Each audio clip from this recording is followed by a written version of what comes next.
Allah sent Islam to my very home. An American police officer discovers Islam. I wrote a letter to my non-Muslim family telling them about my reversion and how it would and wouldn't change our family relationships. About 5 years ago I was 52 years old and a Christian. I had not become a member of any Christian church, but all my life I had been searching for the truth. I attended many churches and studied with their teachers. All fell short, and I recognized none as being the truth about Allah. Since I was 9 years old, I had read the Bible every day of my life.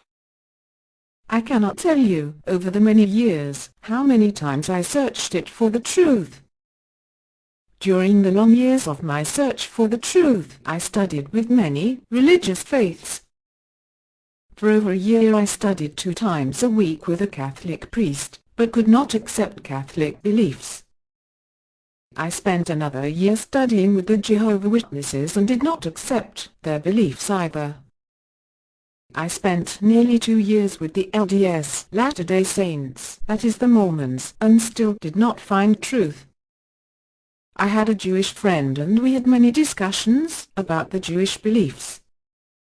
I went to many Protestant churches, some for months at a time, trying to find answers to my questions.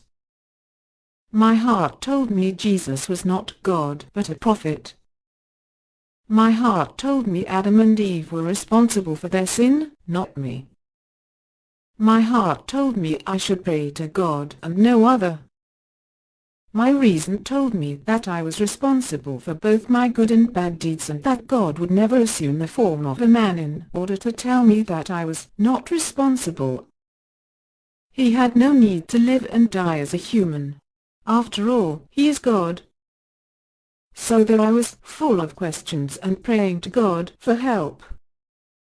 I had a real fear of dying and not knowing the truth. I prayed and I prayed. I received answers from preachers and priests like, "This is a mystery." I felt that God wanted people to go to heaven, so he wouldn't make it a mystery as to how to get there, how to live life accordingly, and how to understand him. I knew in my heart that all that I was hearing was untrue. My discovery: I received a flyer asking for help with a group of Saudi Arabian police officers who had come to the United States. About 4 years ago, I retired after 24 years as a police officer. My husband also retired as a police officer.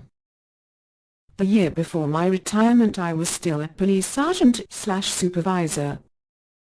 Police officers worldwide have a common bond, which we call a law enforcement brother-sisterhood.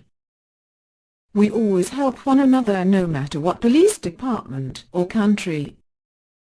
That year I received a flyer asking for help with a group of Saudi Arabian police officers who had come to the United States to learn English at a local university and attend a police academy in the city that I live in. The Saudi police officers were looking for homes to live in with host families in order to learn about the United States customs and to practice the English that they would be learning.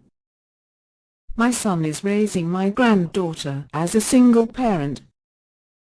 We helped him to find a house next to ours so that we could help in raising her.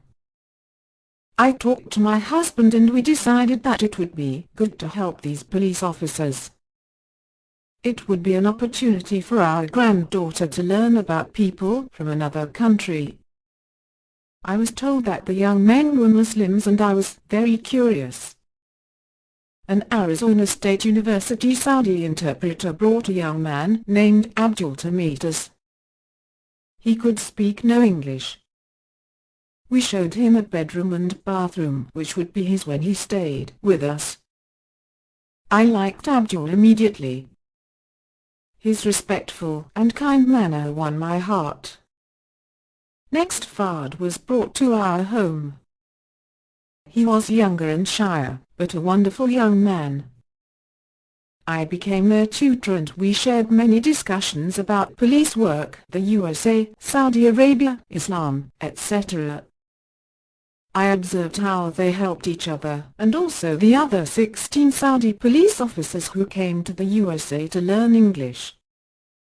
During the year they were here, I came to respect and admire Fahd and Abdul for not letting the American culture have any impact on them. They went to mosque on Fridays, said their prayers no matter how tired they were, and were always careful of what they ate, etc. They showed me how to cook some traditional Saudi foods and they took me to Arab markets and restaurants. They were very kind with my granddaughter. They showered her with presents, jokes and friendship. They treated my husband and me with much respect. Each day they would call to see if I needed them to go to market for me before they went to study with their fellow Saudi officers. One day I asked them if they had an extra Quran and wanted to read what it had to say. They sent to their embassy in Washington, D.C. and they got me an English Quran, tapes and other pamphlets. At my request, we began to discuss Islam. They had to speak English and this became the focus of our tutoring sessions. My Saudi boys returned to their homeland about a week after my reversion. I missed them greatly, but was still happy. My foster sons were to return home to Saudi Arabia. I planned a family dinner with all their favorite traditional foods. I bought some because I didn't know how to cook all of them. I purchased a hijab and an abaya, long Islamic gown, and wanted them to go home remembering me dressed appropriately as a Muslim sister. Before we ate, I said the Shahada, public declaration of faith.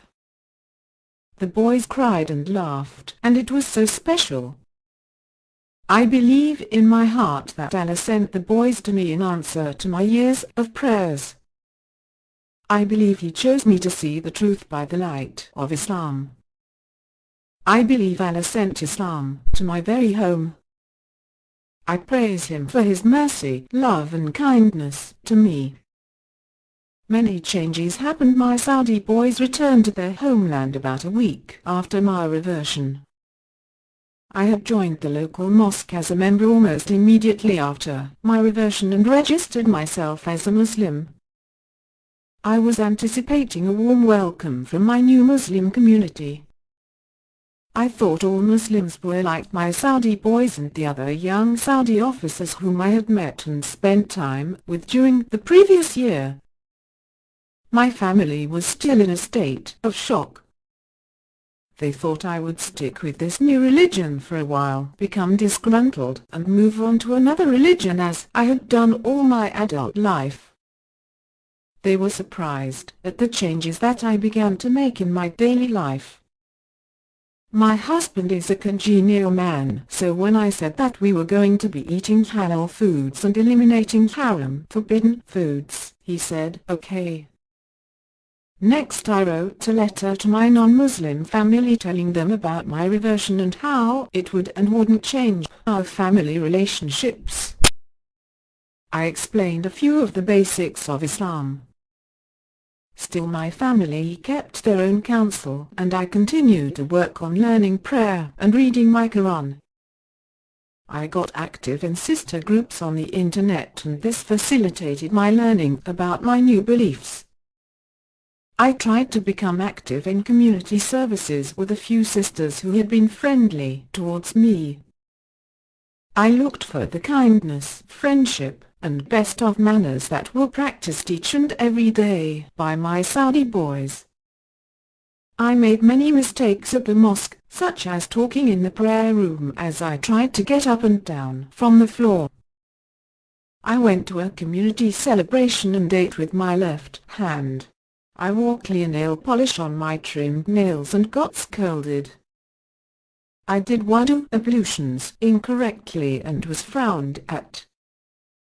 I became very discouraged. Then one day I received a package in the mail from a sister friend who I had met on the internet. In the package were several abayas, hijabs, silk stockings, and a warm and friendly note welcoming me as her sister in Islam. She lives in Kuwait. Next, a dear sister sent me a prayer robe and prayer rug she had handmade herself. This dear sister lives in Saudi Arabia. I got an email that had a statement that I always remember at times when I get that outsider feeling. The note said, "I am glad that I became Muslim before I met many Muslims." This is not an insult. It was a reminder that Islam is perfect and it is we Muslims who are imperfect. Just as I have shortcomings, so may my sisters and brothers. I also began to understand what I personally believe to be one of the greatest gifts that Allah gave to the Muslims: the sister and brotherhood in Islam. Over the past 4 years my life has changed dramatically. My family has come to accept with generosity and tolerance that I am Muslim and will remain Muslim. All thanks be to Allah for sparing me the trials of so many reverts who must deal with beloved family who strive to dissuade them from Islam. As my health continued to fail and I grew weaker physically, I had to discontinue community service work and became more isolated from the local Muslim community. I continued to work hard on my prayer, having great difficulty with the Arabic pronunciation, but not giving up. My Islamic teacher made some cassette tapes and a sister brought them to my home to help me. After 2 years I had learned to recite 4 suras, chapters, of the Quran. This may seem like a small number to most Muslims, but for me it was a very big accomplishment. I set about learning the words for the other parts of prayer. Another 2 years of struggle. During the early part of my 3rd year as a Muslim, I suffered a heart attack and had heart surgery. It was a sad time for me as I knew that I would never again touch my head to the floor when praying, but would forever have to sit in my chair and pray. It was at this time that I truly understood the provision from Allah that Islam is the religion of ease. Praying while seated in a chair is acceptable. Not fasting when one is sick is acceptable. I did not have to feel that I was less a Muslim because of these circumstances. After visiting several mosques and observing that they were like many United Nations, I began to see that the small groups within a mosque were mostly formed because of language and culture and not because of liking or disliking any person. I felt good that regardless of these differences, I could always count on a smile and an Assalamu alaikum. After a while I began to gravitate towards sisters who are reverts to Islam, like me. We have much in common. We experience many of the same trials, such as non-Muslim family members, difficulty pronouncing Arabic, being lonely on Muslim holidays, and not having a family member to break fast with during Ramadan. I began writing a book series that I called Islamic Rose Books. Sometimes our reversions meant losing lifelong friends who just couldn't accept our new habits, or it was because of our discontinuance of activities common to non-Muslims, such as dancing and mixing in groups. As I grew less able to do community services, I searched for some way to contribute to the greater Muslim community. I continually asked Allah for His help in this. One day, my young granddaughter suggested that I write books about my Saudi boys' Islam and my family's experience with Islam. I decided to write the books and also include stories about a group of young girls, both Muslim and non-Muslim, who were friends. The stories would include the young girls' problems encountered at school and at home, and I would use my knowledge of Islam as a guide for these book characters. I began writing a book series that I called Islamic Rose Books. I created an e-group for sister authors and aspiring writers, and this developed into the creation of the Islamic Writers Alliance. The Alliance is an international organization created to provide support for female Muslim authors and aspiring writers. Our main goal is to help each other promote our works to readers and publishers. I also decided to help 2 Muslim food banks by creating databases that help them to track their inventory, clients, and contacts, and to create reports necessary for funding purposes. I decided that I would spend a large portion of my profits from book sales to buy books for Islamic children's libraries. I have discovered that many such libraries have lots of empty shelves where Islamic books belong. I still have much to learn about Islam. I never tire of reading the Quran, and one of my favorite pastimes is reading about prominent, historical Islamic figures. When I am unsure about something in Islam, I look to the son of the Prophet, peace be upon him. I see how he responded to situations and use this as my guide. My journey in Islam will continue, and I look forward to many new experiences. I thank Allah daily for His mercy and love.